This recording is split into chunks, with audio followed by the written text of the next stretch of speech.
Episode 15 opens on a wave of soft beeping. The camera cuts in as a random Atlesian soldier is pressing away at their scroll, a huntsman profile appearing a moment later. He looks up to a matching huntsman and waves him through.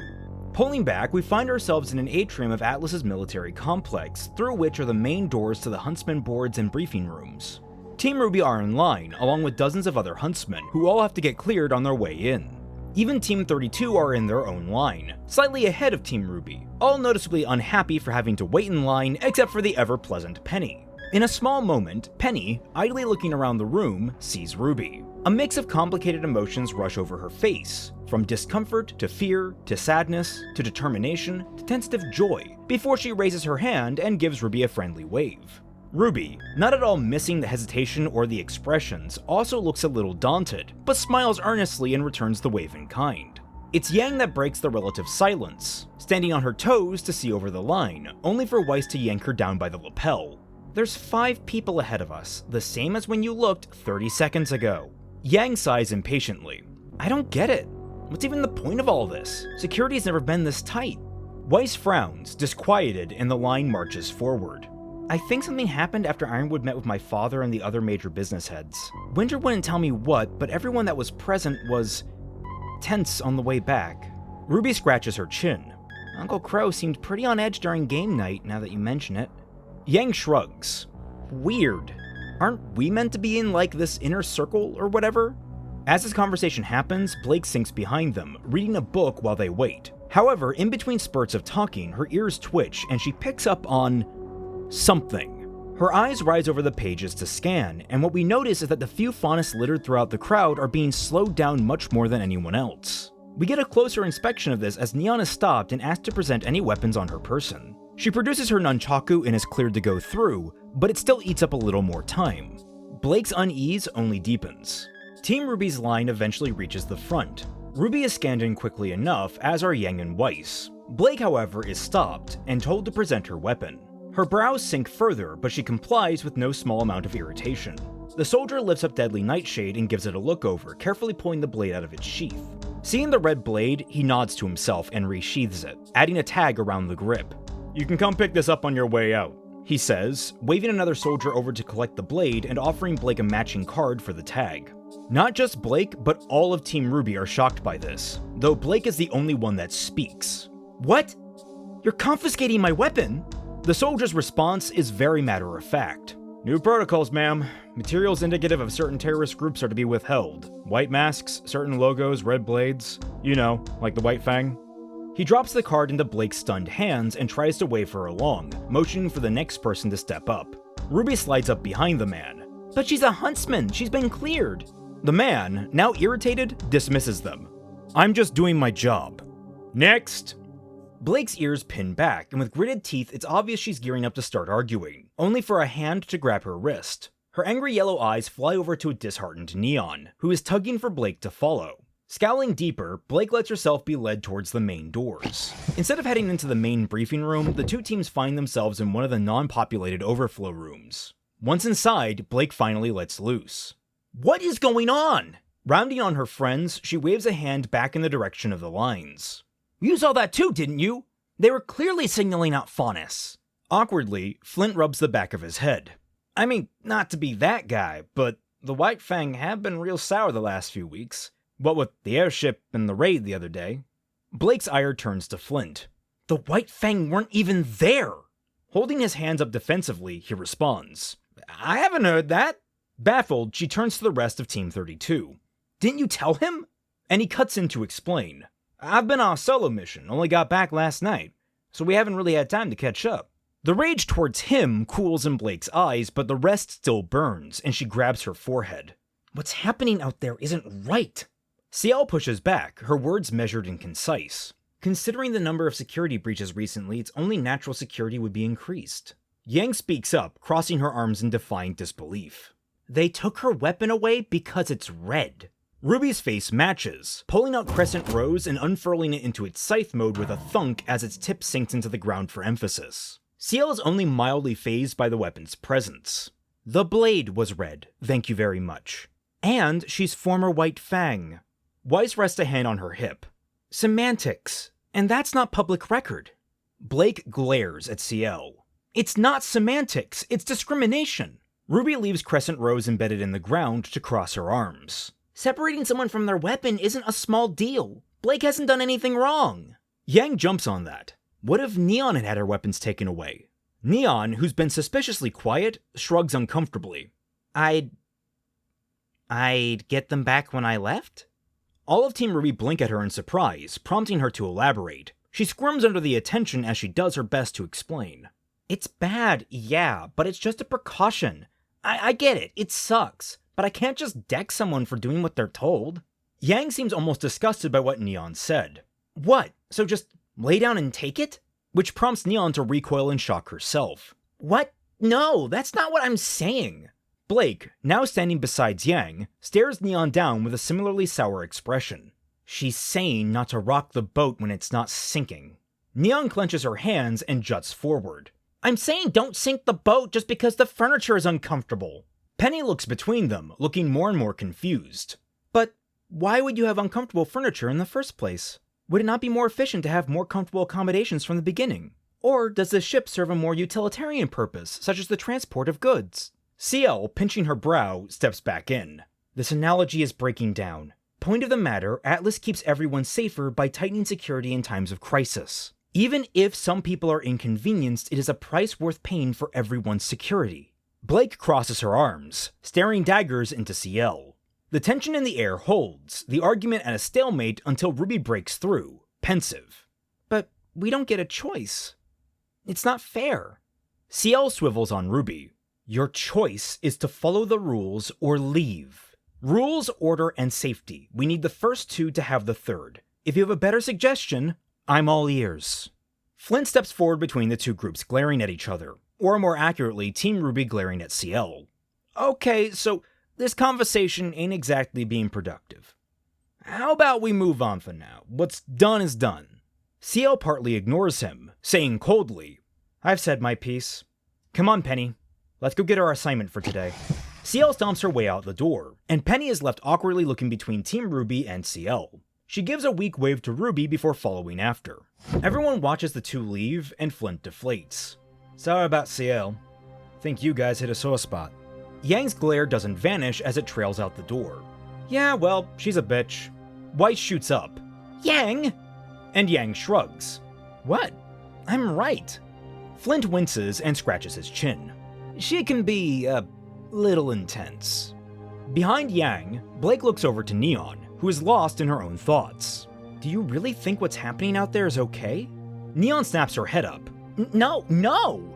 Those security checks are like so uncool. There's a moment where her energy dips. I hate when this kind of stuff happens. Then, her energy returning, but every time I see it, it reminds me why I'm here, why I've worked so hard, to fix it. Yang rolls her eyes, overhearing the conversation. Yeah, doing a real good job so far. Flint looks over his glasses at her. These things take time.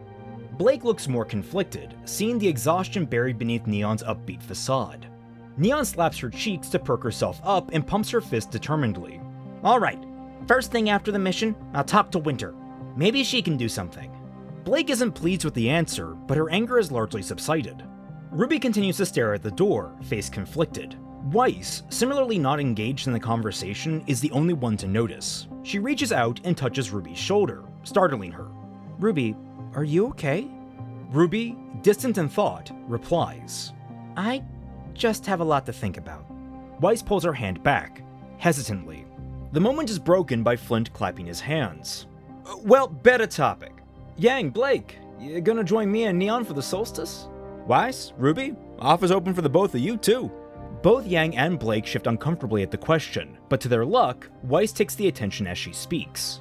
RWBY and I will have to decline. We're both planning to attend the Atlas soiree, so I can show RWBY the height of Atlesian culture. Perhaps next year. RWBY blinks in surprise. Wait, we are? Since when? Weiss looks to RWBY flatly. Since I told you 2 weeks ago? Do you ever listen to me? RWBY grimaces sheepishly. I'm going to have to get dressy, aren't I? Flint points their way. You'll be missing out. Mantle clubbing is a completely different ballgame. Neon's conflicted air evaporates, hopping excitedly in place. Oh yeah, it's going to be so peak fire. Weiss shakes her head. No thank you. I actually rather enjoy the soiree, but I will grant you it's probably not your kind of thing. It's a little foo-fooey. Ruby nudges Weiss with her elbow. There's gonna be fancy food, right? Having been in quiet thought, Yang finally responds. I'll get back to you guys. I've gotta check with someone first. Equally as awkward, with a quick, nervous glance to Yang, Blake replies. Yeah, same. Flint looks between them, not quite sure what to make of their body language before shrugging. Yeah, sure, just let us know soon. Neon excitedly jumps onto Flint's back, her hand reaching to the stars. Oh, trust me, girlfriends, if you go, we are going to have so much fun. There's this place that has those tiny little swords for olives and junk, and they glow in the dark. Eyes sparkling, she thrusts a hand forward towards the two, emphasizing her words with its movement. Rave laser sword fighting. After one more uneasy glance to Blake, Yang finally rolls with Neon's excitement. That does sound pretty cool, but you gotta have more than that in store. The group naturally begins to spill out towards the main briefing room, and Flint elaborates on their plans for the coming solstice celebration, with Yang listening, though not as fully as she could be. She's paused by a ping from her scroll, and she lets the rest of the crew go on ahead as she checks the message. We can see it's from Neo, and all it asks is one simple question. Do you trust me? Yang frowns, looking up from her scroll to her friends, to Blake, then back down, stress building on her face. With a sigh, she rubs her temples, closes the scroll, and continues after everyone else. This content and the rest of the content on Celtic Phoenix is brought to you by the wonderful people supporting the channel through Patreon. For just $1 or more, you can gain access to the Tundra Discord server, where you can interact with me and a whole host of my fellow internet colleagues, such as the other members of Team Frostbite and the Team Jacked podcast. Become a part of our regular bad fanfiction nights that happen every Friday night at 10 p.m. Eastern Standard Time by joining our chat and adding your commentary to the reading. You can also join by becoming a member of the Celtic Phoenix YouTube channel, with the additional bonus of gaining access to a bunch of sweet emoticons during every one of our streams, such as the Team Jacked podcast, which airs every Wednesday at 6 p.m. Eastern Standard Time. But if either of those are too much for you, you can always subscribe to the channel, enable alerts, like this video, and share it around to all your friends. Thank you all so much for watching, and we now return you to your regularly scheduled fixing. We fade from the folded scroll at her hip to one on Watts' desk in his and Tyrion's hideaway. Arthur is hard at work, typing away at as many different open scrolls, observing the information flying across as many screens. We're shown a program of his that quickly generates a news article, decrying the violence at the raid a few days prior, and calls out the increasing restrictions being felt by both the military and the general populace around the sibling cities. Watts squints at the article, deep in thought, and flicks through a few specific word changes before pressing definitively on one of his scrolls. We see that article, along with several others, published across a wide spread of pop-up tabloids and news sites, or otherwise get submitted for approval to more official venues that would notice getting hacked. He leans back analytically and glances at some of his additional screens, showing news coverage of open protest in Mantle and even some in Atlas, though it seems much more muted by comparison. There are even some crude replications of the White Fang logo among the poster boards and signage, though it's evident they're far from official. Tyrion appears leaning over Watts' shoulder to see the unfolding chaos. My, things are getting hairy out there, aren't they? Arthur preens his mustache, flourishing his hand out to the side when he reaches the tip. I am nothing if not an artisan in my work. The two watch the screens in silence, Tyrion slinking to the other side of the desk to sit and watch complacently. Then, he asks, One wonders then why this next plan of yours is so reserved. We have our maiden, unpleasant as she is. Why not seek to steal it all in one go? Why keep this game going? Watts doesn't look at Tyrion, instead fixated on a conflict between a protester and an Atlesian knight, ending with the knight being torn apart and the protesters being corralled by the other law enforcement. Certainly it is doable. I'm confident I could worm my way into Atlas even with her in tow. That catches Tyrion's curiosity. So then... Watts scoffs, humorlessly. Are you so eager that Cinder gains even more power? A look of disgust and almost fear rushes over Tyrion's face. Far from it! But Salem intends the power for her, no? Why withhold what she is already destined to receive from our goddess? Glancing over at Tyrion with a side-eye, Watts responds. Your goddess. and I'm of no illusion that my assistance carries me so far as it is necessary. And then I will be tossed aside. No, I will get what I came for. Afterwards, there is very little that matters to me. There's a beep from one of Watts' scrolls. Pressing it, one of the screens reveals Cinder and Malachite waiting outside of a door in an alleyway somewhere in Mantle. Tapping a few more buttons, Watts ends the conversation. Our first guests are here. We jump ahead to Cinder and Malachite strutting into the room confidently, though Cinder's mood has only soured since we last saw her. Malachite, by contrast, is peppy and excited, waving eagerly to Tyrion, who waves back. Oh, girls, it's so good to see you, he cheers. Perhaps we can finally finish our game of cards! The camera swivels over to a nearby table, which houses a game of cards mid-progress, with 3 sets of hands. Hand to her hip, Melanie speaks first. Bring it, old man, you're both going down. Only to swap over to Milcha as she says, like as if... Watts rolls his eyes and turns to address the room. Work first, play later. Tyrion rolls his eyes back at him. Of course! Holding a hand to his chest, he mocks out. I am nothing if not a consummate professional. Cinder glares between the other 3.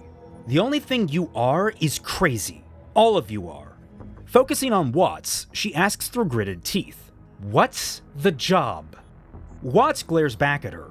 Patience is preferable in my subordinates, and I'd like to avoid needing to repeat myself. The same chime from before rings out, and Watts gratefully swivels to check the camera. And that would be them. To his irritation, when he looks at the door, it's already swinging closed. Oh, they are cheeky. A moment later, Roman and Neo both enter the room, the former carrying a paper box. I'm back, and I've got donuts! Let me tell you, those prices are killer! Time slows as both Cinder and Malachite's eyes widen, head snapping to the door in recognition of the voice. Roman's face, smug as it normally is, slips and falters when he recognizes the 2 extra people standing in the middle of the room. Watts, sensing the mood, frowns in confusion, and Tyrion lifts his brow in intrigue. We jump back to Malachite, eyes strained and furious, drawing her claws and lunging for Roman in the spur of the moment. Neo, picking up on the instant hostility, steps in front of Roman and opens her umbrella, all as time returns to normal speed. The attack connects, both Roman and Neo shattering into glass, reappearing on the other side of the room, rolling out of the way of the attack. The donuts spill to the ground, splattering against the back wall. They stand, Roman drawing Osmond's cane and Neo pulling out her stiletto. Malachite recovers quickly, pirouetting on the spot to redirect her momentum and rush them again. The 3 clash, with Roman and Neo trying to flank Malachite, and Malachite able to dance between them with her 4 different blades. During the skirmish, Roman winds up behind Neo, and Malachite's flurry sends her staggering back into him. The 2 slide to a stop besides the baffled Watts, where Roman asks Riley, how many nutcases are you going to hire? And that includes me! Watts stands, furious. What in the blazes is going on here? Tyrion, watching from the sidelines, has only grown a wicked smile, laughing in amusement at the clash and clapping like a deranged sea lion. Malachite, again, rushes towards Roman and Neo, only for Watts to glare Cinder's way. Cinder, restrain her! Cinder whips her grim arm forward, extending it like a tendril of shadow. The claw wraps around one of Malachite's biceps and yanks her backwards, so Cinder can wrap her good hand around the other, holding the madwoman in place. Malachite squirms against the hold, teeth bared, raw screams of anger and frustration crawling out of her throat. A bladed foot kicks back at Cinder, but it's restrained as Cinder kicks it back down and pins it with a wave of ice. Tears prickle in Malachite's eyes as she struggles more and more, exhausting herself and slowly sinking down to the floor in a vain attempt to wriggle away. You killed... Her shout is marked in spittle and agony, her sink becoming a collapse as her other knee gives way under the restraint. The room looks down on her with a mix of pity and confusion, before Watts looks up in seething rage to Cinder. Explain! Cinder rolls her eyes pointedly towards Roman. She's under the impression you killed her sister. The words seem to hurt Malachite, and she thrashes harder for a moment, screaming, I'm not! She's not! Recognition enters Roman's eyes. Oh. Before slipping into confusion. How? Cinder's lips quirk up into a shadow of her normal smug grin. You're the face of the fall of Beacon. What else would you expect? Roman goes from confused to calculating to challenging, staring down Cinder. Neo glances warily between Roman and the restrained Malachite, umbrella raised to defend him. Watts' exhausted sigh cuts through the tension. It would seem I have been neglectful in my research. Malachite thrashes against Cinder's hold, and Cinder's fingers begin to dig in deeper, causing the girl's aura to flash. Glancing to Watts, Cinder snaps out. This would have been avoidable had you told us we were working with them. Roman sends an equally disdainful look Watts' way. In that, we can agree. Watts holds their gaze with a scowl. Let's not kid ourselves. Neither of you would have walked in here had you known the other was coming. Your personal animosities had been accounted for. This is errant data. Roman sneers. Well, that does leave us in a bit of a predicament, doesn't it? I don't know about you, but I'm not a fan of hostile work environments. Malachite surges forward again, Cinder's grip leaving marks in her skin. Even still, the girl fails to notice, furious tears sliding from the corners of her eyes. One thing! We've only wanted one thing! Another thrash, and there's actually a flash as Cinder uses a burst of maiden power to keep holding Malachite back. She actually shides the girl. You're going to exhaust yourself. Stop! Those angry eyes snap to Cinder. You told us I could kill him! Why are you stopping me? Watts stares her down. Because we need him alive if we're to accomplish our goals. That untamed fury swings his way. He is our goal! We don't care what the rest of you want, we want his head! Growing more cross, Watts puts his foot down. You better care, or I'll have Cinder kill you herself. Cinder looks up at Watts in surprise, startled. He continues. We both know she's more than powerful enough to do so. Or I could have your new friend do it. His eyes fall to the very entertained Tyrion off to the side. It takes a moment for Tyrion to realize who's being talked about and presses a hand to his chest in shock and offense. You would make me do something so deplorable? Watts' stare garners no argument.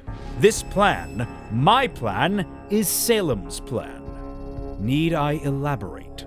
Tyrion considers the words, brow raising as he looks to the sky and skewing his lips in thought. A second later, he shrugs and pops out one of his wrist claws.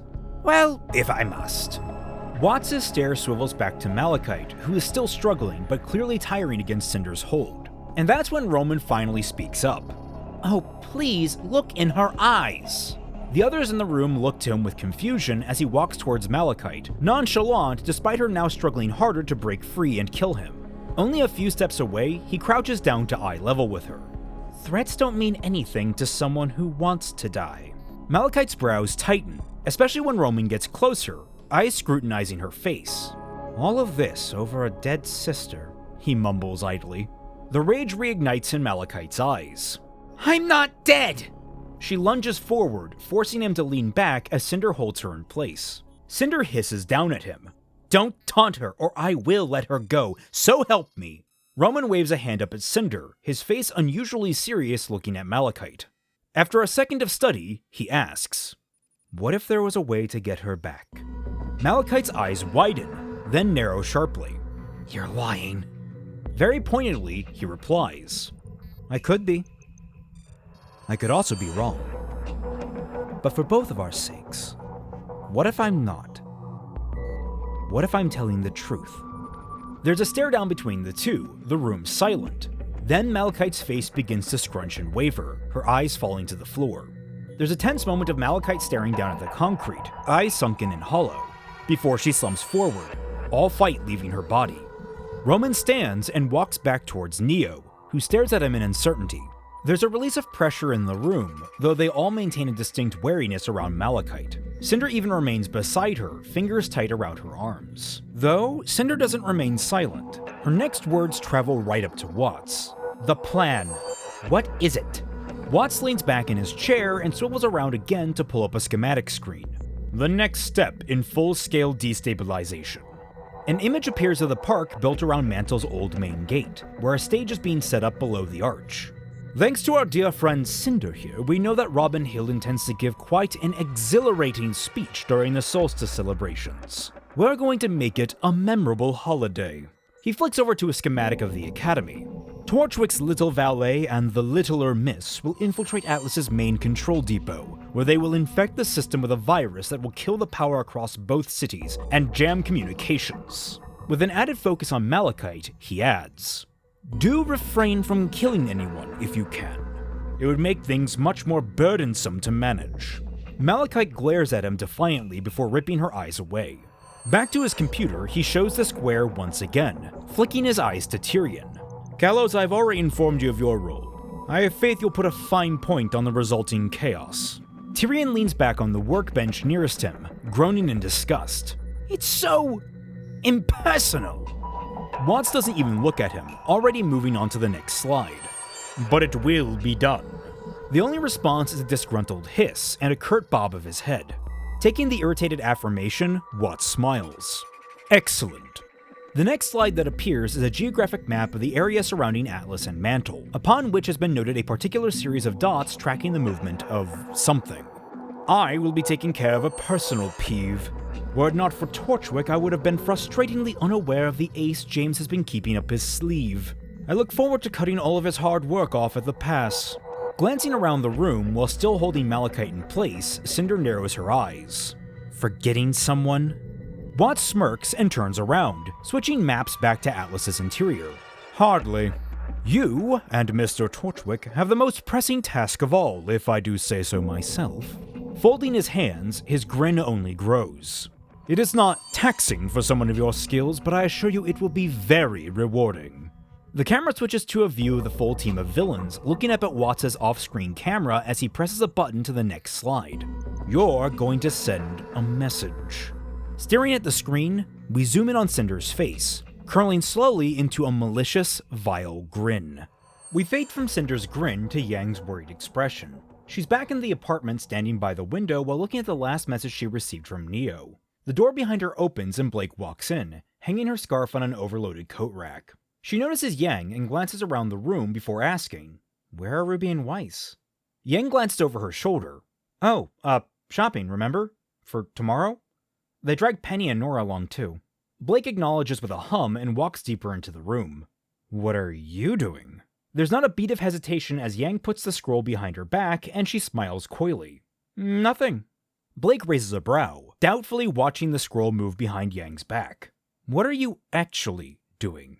Yang jolts upright in place. "What? I am!" Blake's gaze becomes more pointed and a touch angry, and Yang deflates under the pressure. With a defeated sigh, she explains, "I got a message the other day." Holding out her scroll, Blake takes it and reads Neo's message, frowning with concern. "Yang." Yang shakes her head and leans back towards the window, unable to look Blake in the eyes. I know, but what am I supposed to do?" Blake hands the scroll back. "You could turn her in?" Yang shakes her head. "Blake." And Blake rolls her eyes. "Thought I'd try." The room is quiet, and Blake leans against the opposite frame of the window, angling at a good view of Yang's conflicted face. "Are you gonna reply to it?" Yang scrunches her face. "I've thought about it." Pushing gently, Blake asks, "Why haven't you?" Yang shakes her head again. "Whatever she's doing, I don't think she needs her friend distracting her." Blake keeps her eyes on Yang, scrutinizing her. "Don't go telling me she was the person you needed to check with before accepting Flint and Neon's offer." The expression shifts to wry amusement as Yang groans and rolls her eyes. "No." Yang sighs and runs a hand through her bangs. "I may have lied. Just a little." Now it's Blake's turn to roll her eyes. "Well, I figured that much out. Why though? I've never seen you turn down a chance to go partying." Dropping her head against the window, Yang replies hesitantly, "Would you believe it's because I don't like Neon?" Blake coughs up a laugh. "What? That can't be it." Yang shrugs. "No, really. She just grates on my nerves." Shaking her head, Blake doubles down. "I cannot believe that's the whole reason. You went out clubbing when you were sick as a dog second semester. I don't believe for a second something that petty is keeping you away from it." Yang rolls her back to the wall, staring up at the ceiling as she collects herself. I don't know. A lot's changed, and when I think about going out to party like I used to, it feels small." Cocking her head to the side, Blake asks, "Small?" Yang nods. "Like, the moments where I've been the happiest and had the most fun.